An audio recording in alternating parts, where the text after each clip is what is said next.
घोंसले के भीतर दो नन्हे बच्चे चिंकू और पिंकू भूख के मारे बिलख रहे थे। मम्मा, भूख लगी है, क्या कुछ खाने को मिलेगा मम्मा? पेट में कुछ नहीं है मम्मा, कुछ ला दो ना। चिकी की आंखें भर आईं। हे भगवान, मैं क्या करूं? कैसे बताऊं कि बारिश शुरू हो गई है, लेकिन मेरे बच्चों का रोना मुझसे देखा नहीं जाता। भीगूंगी, गिरूंगी, चाहे जो हो, लेकिन इन्हें भूखा नहीं देख सकती। रुको मेरे लाल, मम्मा कुछ ले आएगी, चाहे जान ही क्यों ना चली जाए। परंतु एक बात याद रखना, जब तक मैं नहीं आऊं, घोंसले में से बाहर भी मत देखना और बाहर भी मत निकलना, समझ गए ना? चिड़िया खाना लेने के लिए चली जाती है। अब इन दो बच्चों की माँ घर पर नहीं थी और बच्चे घोंसले में अकेले थे। उनके लिए यह पहली बारिश थी जो उन्हें किसी अजूबे से कम नहीं लग रही थी।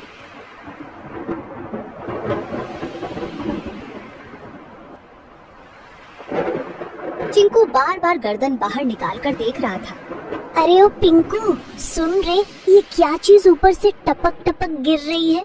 कोई रो रहा है क्या? पिंकू घोंसले के कोने में दुबक कर बैठा था। अबे मूर्ख, रोने की आवाज नहीं है ये, बारिश है बारिश, आसमान बरस रहा है।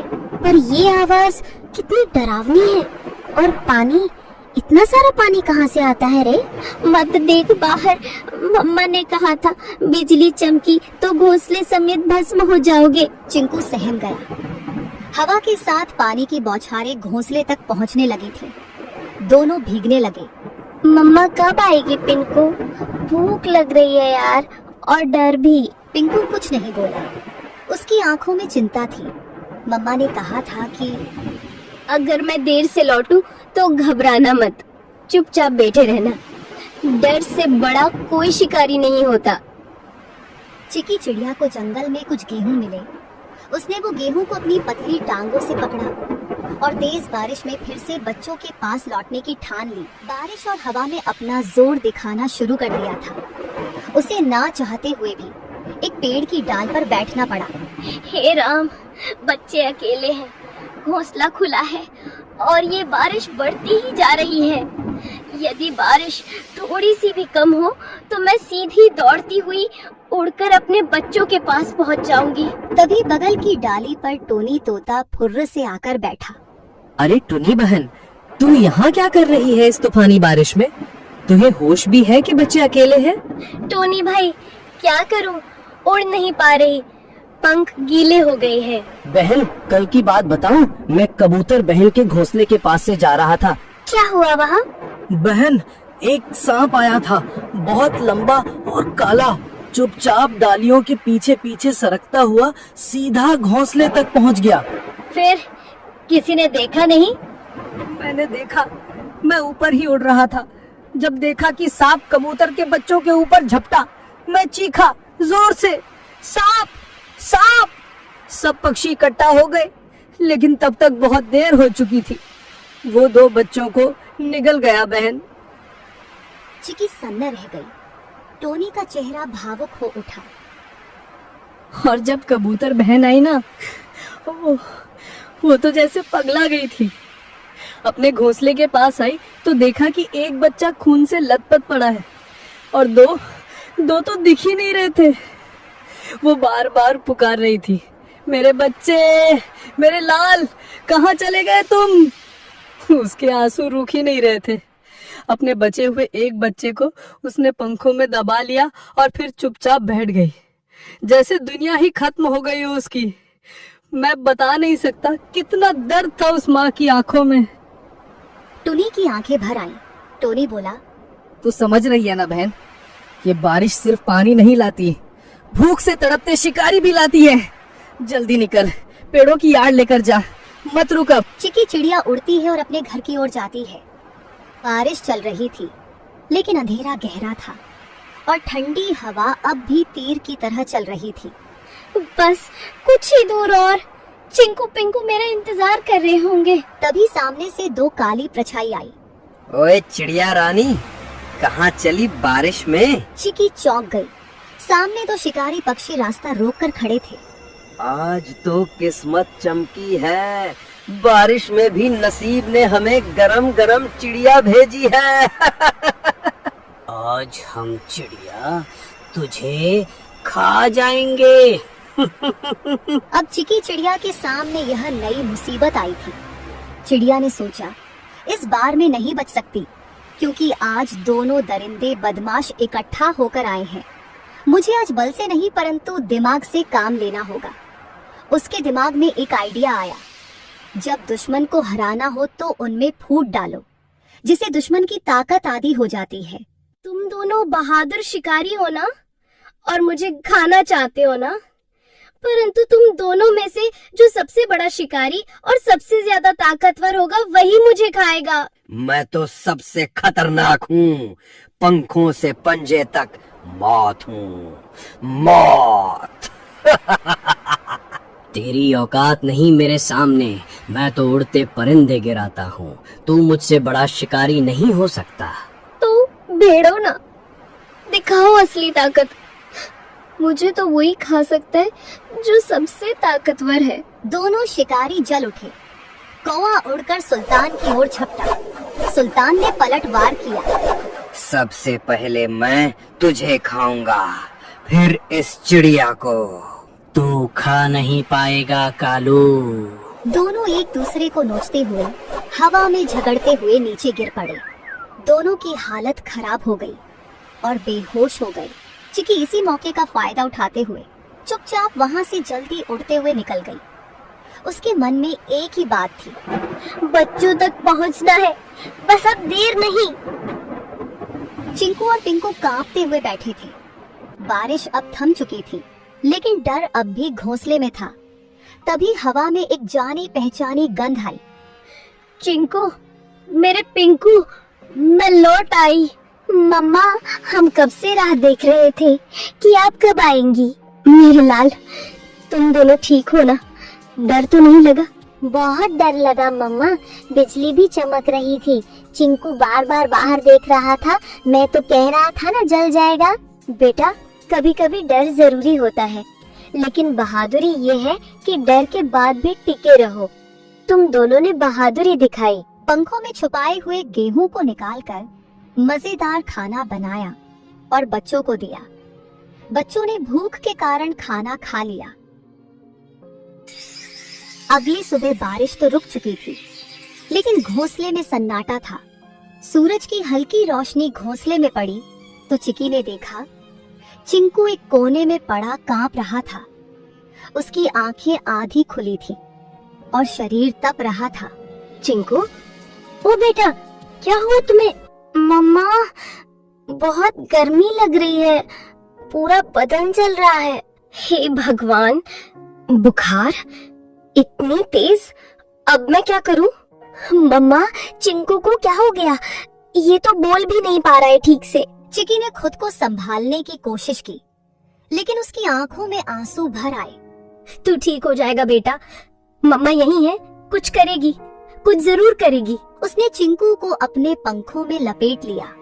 दिन भर वो उसके पास बैठी रही, चिंकू को साल भी दे दी। अगली सुबह जैसे ही सूरज निकला, टूनी को पिंकू की हल्की खांसी सुनाई दी। मम्मा, मुझे भी कुछ अजीब लग रहा है, सर भारी है। नहीं, अब तू भी? ये क्या हो रहा है मेरे बच्चों को? हे भगवान, मैंने कौन सा पाप किया? भूख मिटाने चली तो बारिश आई, बारिश में निकली तो शिकारी आए, और शिकारी से बचकर आई तो अब ये बुखार। क्या मेरी ममता की परीक्षा ले रहे हो तुम? पिंकू और चिंकू दोनों अब मम्मा के पंखों के बीच पड़े कराह रहे थे। चिकी का मन टूटा हुआ था, लेकिन आंखों में अब भी एक जिद थी। नहीं, मैं हार नहीं मानूंगी। मैं माँ हूँ, और माँ कभी घोंसले में बैठकर अपने बच्चों को यूं मरता नहीं देख सकती। अगर इनको बचाना है तो मुझे लड़ना होगा, बीमारी से भी, अकेलेपन से भी, और इस जंगल की बेरहमी से भी। लेकिन उसके मन में एक सवाल लगातार घूमता रहा, क्या ये कल सुबह मेरी गोद में होंगे? चिकी अपनी घोंसले से उड़कर जाती है। उसकी आंखों में नींद नहीं थी, सिर्फ चिंता, सिर्फ डर। वो सीधा टोनी तोते के पेड़ के पास पहुंची। टोनी भाई देखो ये क्या हुआ। अरे टुन्नी बहन, इतनी सुबह सुबह क्या हुआ? तेरी हालत क्यों बिगड़ी हुई लग रही है? मेरे दोनों बच्चे बीमार हैं टोनी। पहले चिंकू को बुखार आया, अब पिंकू को भी। रात भर तप रहे थे दोनों, मुझसे देखा नहीं जा रहा। कुछ कर यार, कोई उपाय बता। रुक, सुन, मुझे याद है जंगल के उस पार एक चूहा डॉक्टर है, बहुत समझदार। सब उसे डॉक्टर चिंटू कहते हैं। चल, अभी चल। बिना वक्त गवाए दोनों उड़ चले। जंगल के भीतर झाड़ियों के पीछे एक पुराना सा बिल था। बाहर लगे बोर्ड पर लाल निशान से पता चल गया, यही डॉक्टर का घर है। डॉक्टर साहब, जल्दी बाहर आइए, एक माँ के बच्चे बीमार हैं, बहुत बुरे हाल में हैं। कुछ पल बाद डॉक्टर चिंटू बाहर आए। कितने दिनों से बीमार हैं? 2 दिन से, लेकिन रात में हालत और बिगड़ गई। ले चलो मुझे, मैं खुद देखूंगा। कुछ देर में तीनों घोंसले पर पहुंचे। डॉक्टर ने बच्चों को चेक कर लिया। ये साधारण बुखार नहीं है, ये वायरल है। बच्चों के शरीर में लड़ने की ताकत नहीं बची है। तो क्या ये मर जाएंगे? मैं कुछ नहीं कह सकता। मैं दवा दूंगा, अगर ऊपर वाले ने चाहा तो बच जाएंगे, पर मैं कोई गारंटी नहीं देता। तुम तो डॉक्टर हो, तुम्हारे पास उम्मीद होनी चाहिए। मैं दवा दे सकता हूँ बहन, चमत्कार नहीं। जब शरीर साथ नहीं देता तो दवा भी हार जाती है। अब ये तेरी ममता और भगवान की मर्जी पर है। चिकी जानती थी अब उसके हाथ में कुछ नहीं बचा था। वो निकल पड़ी एक उम्मीद में। वो जा रही थी उस पेड़ की ओर जो जंगल के बीचों बीच सबसे ऊंचा था। एक ऐसा स्थान जिसे पक्षी शांत शिखर कहते थे। वहाँ कोई शिकारी नहीं आता, न चीलें बैठती हैं, न कौवे मंडराते। ये कोई आम डाल नहीं थी, ये वो जगह थी जहाँ आकाश और आत्मा एक हो जाते हैं, जहाँ हर पत्ता, हर हवा, हर किरण साक्षात ब्रह्मांड की भाषा बोलती है। चिकी वहाँ पहुंची, कांपती, थकी हुई लेकिन जिंदा उम्मीद से भरी हुई। उसने आंखें बंद की और गहराई से सांस ली। हे ब्रह्मांड, मैं तुझसे मांगने नहीं आई, मैं तेरे आगे झोली नहीं फैला रही, मैं तुझसे लड़ने आई हूँ अपने बच्चों के लिए। उसकी आवाज जंगल में गूंज उठी। मैं एक चिड़िया हूँ, हाँ मामूली, पर मेरी ममता मामूली नहीं। तूने मुझे पंख दिए हैं, लेकिन आज मैं उनसे आसमान नहीं, तुझसे जवाब मांग रही हूँ। क्यों मेरे बच्चों को तूने इस बुखार की आग में झोंका? तू ही बता। उसने आकाश की ओर देखा। उसका शरीर कांप रहा था, लेकिन उसकी आवाज पत्थर तोड़ देने वाली थी। तू सब देखता है ना, तो देख देख मेरे बच्चों की तड़प। अगर तेरे नियमों में न्याय बाकी है, अगर इस जंगल में जीवन के लिए कोई जगह है, तो मेरे बच्चों को लौटा दे, वरना इस शांत शिखर से एक मरे हुए माँ की चीख उठेगी जो पीढ़ियों तक गूंजेगी। बात। उसने आंखें बंद की और गहराई से सांस ली। हे ब्रह्मांड, मैं तुझसे मांगने नहीं आई, मैं तेरे आगे झोली नहीं फैला रही, मैं तुझसे लड़ने आई हूँ अपने बच्चों के लिए। उसकी आवाज जंगल में गूंज उठी। मैं एक चिड़िया हूँ, हाँ मामूली, पर मेरी ममता मामूली नहीं। तूने मुझे पंख दिए हैं, लेकिन आज मैं उनसे आसमान नहीं, तुझसे जवाब मांग रही हूँ। क्यों मेरे बच्चों को तूने इस बुखार की आग में झोंका? तू ही बता। उसने आकाश की ओर देखा। उसका शरीर कांप रहा था, लेकिन उसकी आवाज पत्थर तोड़ देने वाली थी। तू सब देखता है ना, तो देख देख मेरे बच्चों की तड़प। अगर तेरे नियमों में न्याय बाकी है, अगर इस जंगल में जीवन के लिए कोई जगह है, तो मेरे बच्चों को लौटा दे, वरना इस शांत शिखर से एक मरे हुए माँ की चीख उठेगी जो पीढ़ियों तक गूंजेगी। बाद में चिकी जिस पेड़ पर बैठी हुई थी, वह पेड़ बोलने लगा। जाओ, अब देखो। वो उड़कर घोंसले की ओर लौटी। उसका दिल डूब रहा था, लेकिन उस डूब में एक अजीब सी शांति थी।